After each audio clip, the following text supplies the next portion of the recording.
Hello and welcome to the mains PYQ discussion by Neva EAS.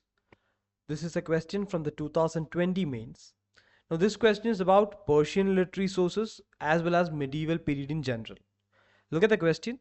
Persian literary sources of medieval India reflect the spirit of the age. Comment. So the spirit of the age, that is medieval India, as well as Persian literary sources has to be connected. Here again, the embedded nature of literature as a source of history is the key to this answer. We have six distinct points here, this is because Persian literature is very specific, and we have enough value addition. Whatever we have given in red is value addition for this question. So we'll talk about by starting to talk about Persian in the first place. Like, why Persian? Of all languages, why Persian? Because Persian was the language of the court. During the Delhi Sultanate period as well as during the Mughal period, it was the language of the court. And it continued to be the language of the court even in British times. Then it was replaced with English. So that is the relevance of Persian in that period. Second, Persian comes to India due to the Iranian influence. Because be it the Delhi Sultanate or the Mughals, they looked upon the Iranian empire for inspiration. So that was seen as an idealistic empire. So Persian was introduced to India as a court language due to the Iranian influence. We'll give these three things in the introduction. Coming to the body part. Now every point we'll be trying in every point we'll be trying to evacuate or excavate what is reflecting the spirit of the age. For example, in the first point, we are talking about Tariq tradition. So Tariq tradition means the tradition of writing history in Persian. So writing history in Persian will give us information, objective information about that period because it is history. So first is Tariq tradition. One example here is Minaj Siraj Tabakat is Nazri. That is one example. Then we have Firishtas, Tariq-i Firishta, and Abul Fazl's Akbarnama. This comes in the Mughal period. In all these literatures, the period is recorded. So it acts as a source of history of the period from a historical perspective. Second is Sufism. Sufism is an important cultural tradition that is happening in the medieval period.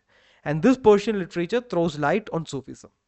One example is Rumi's Masnavi. So Sufism is concentrated on love and devotion. So Rumi's poetry is a direct reflection of love and devotion. One example we'll give here is Rumi's Masnavi. Then you have Hafiz Diwan-i Hafiz. So these will be examples, you can take any one of them. Then the cultural syncretism. So that was not a period of antagonism between the Muslims and the Hindus. It was a period of cultural syncretism. We know that when we study Akbar.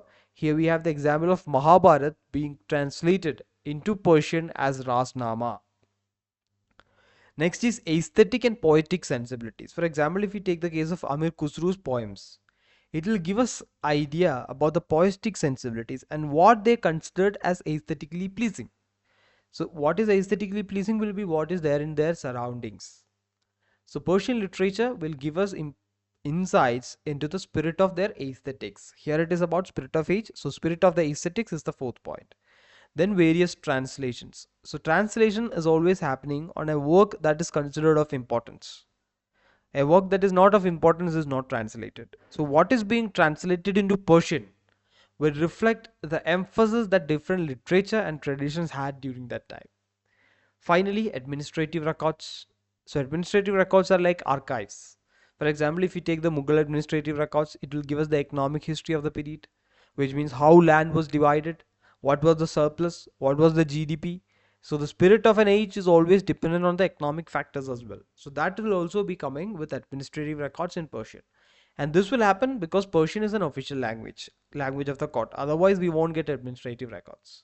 So these are the 6 points with proper value additions where we address the issue of Persian literary sources being a source of the medieval Indian spirit of age. We'll conclude this by talking about how Persian was replaced by English in modern era. In the British time, the language of court was replaced with English, and now we have an English oriented administrative system.